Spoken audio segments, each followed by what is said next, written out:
नमस्कार जोहार मित्रों। मैं योगेश कुमार आप सभी का आपके अपने YouTube चैनल अपना क्लासरूम में स्वागत करता हूं।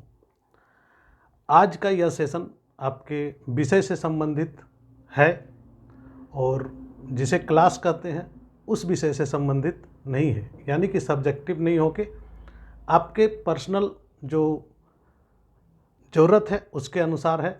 और एग्जैक्टली हो क्या रहा है ये चीज़ों के बारे में आज बात होगी।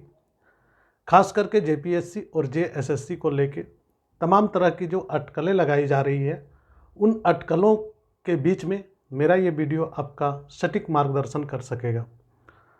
दोस्तों, सबसे पहले जेपीएससी की बात मैं कर लेता हूँ। तो कई लोगों ने कमेंट के माध्यम से ये लिखता है कि सर रिजल्ट कब आएगी, रिजल्ट कब आएगी, सर रिजल्ट कब आएगी। यही सवाल सब जगह गूंज रहा है। और दूसरी बातें हैं कि इसके गूंजने के पीछे कुछ कारण हैं, और यह कारण है आपका कई तरह के जो यूट्यूब चैनल्स हैं उनके द्वारा प्रतिदिन अपडेट देना। प्रतिदिन अपडेट का यहाँ कोई रोल नहीं है। और आप जानें कि जेपीएससी, चूँकि मैं पहले से ही बोलते आ रहा हूँ कि यह एक स्वायत्त संस्था है, और जब स्वायत्त संस्था है तो वह अपने सभी जो मूल क्षेत्र हैं या रिजल्ट से रिलेटेड जो भी इशूज हो सकते हैं, उन इशूज को ध्यान में रखने के बाद ही रिजल्ट निकालेगी। अब आज आएगी कल आएगी या उनका अपना जो है पर्सनल थिंकिंग होगा। और जेपीएससी में कई अधिकारी हैं जो इस काम के लिए लगे हुए हैं, और आप इस बात के लिए निराश नहीं हो सकते हैं कि रिजल्ट आज नहीं आई कल आएगी। दोस्तों, आपके लिए सबसे बड़ा अभी जो समय है, इस समय का सदुपयोग करने का है। और ये समय जो मिल रही है आपको, ये समय रिजल्ट आने के बाद और कम हो जाएगी। क्योंकि नियमतः अगर जेपीएससी की रिजल्ट आती है तो उसके 3 महीने के अंदर एग्ज़ाम हो जाती है। लेकिन यहाँ पर देखा गया है कि कई बार कई वर्षों तक लग गए हैं कोर्ट कचहरी और मुकदमे के चक्कर में।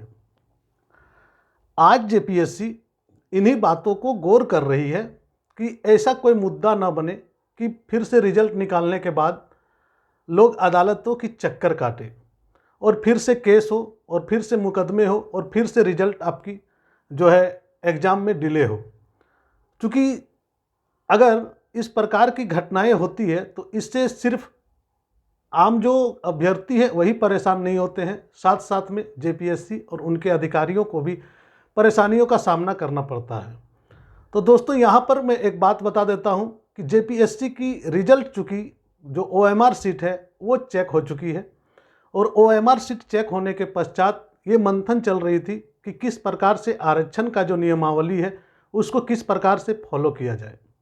और जहाँ तक जो खबरें हैं, इस खबरों के आधार पर अगर कहा जा सकता है तो ये सारे मामले सलटा लिए गए हैं और रिजल्ट जल्द से जल्द प्रकाशित होने की प्रक्रिया में है।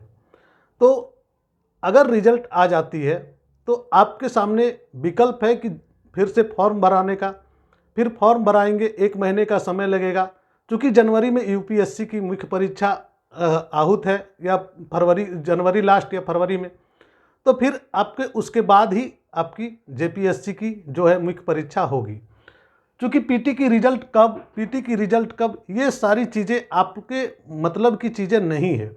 क्योंकि पीटी की रिजल्ट जल्द से जल्द आ जाएगी, और जहाँ तक संभव है हो सकता है दीपावली और छठ के बीच में ही आपकी रिजल्ट आपके सामने होंगी।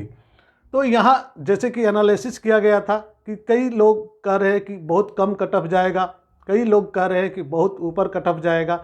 मैंने जो सर्वे किया था उस अनुसार भी मैंने देखा कि लगभग 105 से लेके 110 प्रश्न जो हैं वे लोगों ने अच्छे से सॉल्व किए हैं। तो वहाँ पर तो कट ऑफ का कोई निश्चित तौर पर कि वो कट ऑफ तो रहेगा ही, लेकिन अगर कम भी जाता है फिर भी, या मैंने बार बार कहा कि आपकी अगर स्कोरिंग कम है तो आप ये ना सोचें कि यही लास्ट एग्ज़ाम है, तो आप अगले एग्ज़ाम की भी तैयारी कर लें। तो ये तो जेपीएससी की मुद्दा हो गई कि जेपीएससी की रिजल्ट कब आएगी।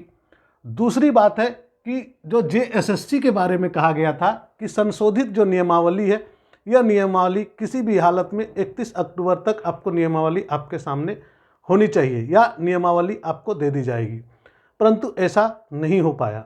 इसके पीछे भी वही सब कारण है जो जेपीएससी के रिजल्ट के लेके हैं। क्योंकि नियमावली पहली बार बनी थी जब 2021 की, और नियमावली में कई तरह की त्रुटियां थी, जिन त्रुटियों को संशोधित करने की बात हो रही थी। तो इस बार भी वे सोच रहे हैं कि नियमावली ऐसी बने जिसमें किसी प्रकार की त्रुटि ना रहे, और त्रुटि नहीं रहेगी तभी आपके लिए ज़्यादा उचित होगा, क्योंकि अगर त्रुटियां होती है तो इसका फ़ायदा कुछ चंद लोग उठाते हैं और केस मुकदमा करके आपकी जो अभ्यर्थिता है उसको और आपके जो ज्ञान है उसको भी चुनौती दे देते हैं।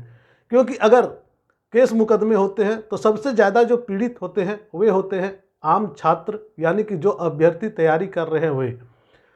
और अगर नियमावली सटीक ढंग से अगर आपके सामने आ जाती है तो आपकी एक बार में एग्ज़ाम हो जाएगी। और बहुत ही बढ़िया इस बार का जो नियमावली में कहा गया था कि सिर्फ सिंगल स्टेज एग्ज़ाम हो जाएगा, तो आपको तैयारी भी उसी आधार पर करनी होगी। जहाँ तक सिंगल स्टेज एग्ज़ाम की बात है तो सिंगल स्टेज एग्ज़ाम में क्वेश्चंस थोड़ा टिपिकल होते हैं और टिपिकल क्वेश्चंस को आपको सॉल्व करने होते हैं। तो जब सिंगल स्टेज एग्ज़ाम है तो आपकी तैयारी भी उसी प्रकार से होनी चाहिए। तो नियमावली में संशोधित की प्रक्रिया भी जारी है और जहाँ तक संभव है 1-2 दिन में आपकी नियमावली आ जाएगी। इसके पश्चात आया थी कि नवंबर तक आएगी बम्पर बहाली। जे टेट से लेके JSSC सचिवालय, पंचायत सचिव, सारे 3.5-4 लाख पदों की बहाली आने की जो घोषणा हुई थी, इस बारे में मैं बात कर देता हूं कि ये जो बहाली है अभी नवंबर में आने वाली है और इसके लिए आपको तैयार रहने की आवश्यकता है। दोस्तों यहाँ पर एक चीज़ आप ध्यान देंगे कि जो नवंबर में बहाली आएगी तो आपको उस समय तैयारी करने का मौका कम मिलेगा, इसलिए जब तक नहीं आई है तब तक आप जम के तैयारी करें, क्योंकि जब आएगी तो आपको वहाँ पर किसी प्रकार की समस्या ना रहे कि मैंने ये नहीं पढ़ा, मैंने वो नहीं पढ़ा। सिलेबस आपको पता है और नहीं पता है तो सिलेबस से रिलेटेड मैं वीडियोज़ बना दूंगा और कई वीडियोज़ ऑलरेडी आप लोगों के अपलोडेड है। मैं इंतज़ार कर रहा हूँ कि जब तक आधिकारिक तौर पर सिलेबस की इस बार घोषणा नहीं हो जाती है तब तक नहीं बनाऊँ, क्योंकि यह चैनल पूर्ण रूप से आपको आधिकारिक घोषणाओं के बाद ही बात करती है, सिर्फ संभावनाओं पे बात नहीं करती है। तो जैसे कि अक्टूबर में आपका 31 अक्टूबर तक का डेट दिया गया था कि नियमावली आ जाएगी, लेकिन नहीं आ पाई। चलिए 2-4 दिन डिले हो जाती है, कोई बात नहीं है। नियमावली आए, दुरुस्त आए, उसके बाद वैकेंसी आए, साथ में आप लोगों को जो तैयारी है उसको आप लोग एक धार दें। और सबसे बड़ी बात, आप उन्हां से बचें जहां पर सिर्फ इस प्रकार की वीडियोज बनती है और क्लासेस के नाम पर सब भी क्लासेस पेड होते हैं। तो दोस्तों यूट्यूब चैनल में कई ऐसे चैनल से सिर्फ आपको आपके साथ छलने का काम कर रहे हैं, तो वहाँ पर से थोड़ा बचें और कोशिश करें कि वैसी स्थान पर उस चैनल को सब्सक्राइब करें जहाँ पर आपकी नियमित क्लासेस हो रही हैं। अपना क्लासरूम आपको नियमित क्लासेस करवा रही है, प्रतिदिन आपकी खोरठा की क्लासेस चल रही है, सुबह का 10 बजे आपकी वीडियोज अपलोड हो जाती है। इसके बाद आप देखते होंगे कि शाम को 4:45 पे और फिर रात को 8:30 बजे आपकी क्लासेस लाइव वे में चलती है यूट्यूब पर ही। तो आप अगर अभी तक इस चैनल पे नए हैं और फर्स्ट टाइम वीडियोज को देख रहे हैं तो सब्सक्राइब कर ले, और जिनको अच्छा लगे वे ज्वाइन बटन को भी कुछ सिंपल सा जो रूल्स है उन रूल्स के अनुसार ज्वाइन बटन पे भी ज्वाइन कर सकते हैं। तो दोस्तों यहाँ पर बम्पर बहाली आने वाली है, तो इसके लिए आपको तैयारी भी उसी आधार पर करनी होगी। और ये जो बम्पर बहाली को आप अगर अपने अनुसार नहीं ढाल पा रहे हैं तो फिर आप बहुत पीछे हो जाएंगे। और जैसा कि देखिए, आपको अदालतों के आदेश के बाद आपने देखा होगा कि जो टीचर्स बहाली थे जिन्हें रोका गया था उन सभी की काउंसलिंग भी चालू हो चुकी है, और वे जो काउंसलिंग हो रहे हैं उन काउंसलिंग के आधार पर उनकी ज्वाइनिंग भी हो रही है। कई जगहों में, अब कई ज़िलों में इस प्रकार के आप न्यूज़ सुन रहे होंगे कि DC के आदेश के अनुसार वहाँ पर काउंसलिंग की प्रक्रिया शुरू हो गई। खास करके अभी गिरिडीह से ये खबर आई थी कि वहाँ की जो काउंसलिंग प्रक्रिया है वह चल रही है और जल्द से जल्द इन लोगों को ज्वाइनिंग दे दी जाएगी। नागरिक शास्त्र, इतिहास विषय की बात थी। इसके साथ साथ में जो संस्कृत के जो अभ्यर्थी थे उनकी भी आपकी काउंसलिंग प्रक्रिया चल रही है। तो ये नहीं कहा जा सकता है कि सरकार चुपचाप बैठी हुई है या सरकार काम नहीं कर रही है। काम कर रही है, परंतु थोड़ा सा देखिए, कोई भी चीज़ को एक नए सिरे से करने के लिए थोड़ा सा तो समय लगता है। तो दोस्तों, जब आपके पास ये चीज़ें आएंगी तो एक उचित माध्यम से आए ताकि बाद में किसी प्रकार की समस्या ना हो। अगर ये कर लेती है झारखंड सरकार तो यकीन मानिए आपके भविष्य को नया आयाम मिल जाएगा। और इस प्रकार से अगर केस मुकदमे नहीं होते हैं तो आपके जो तैयारी है उस तैयारी को एक बार में ही आप अपना जो है पद में बदल सकते हैं, यानी कि आपकी उचित तैयारी जो है वो आपको एक पद जरूर दिला सकती है।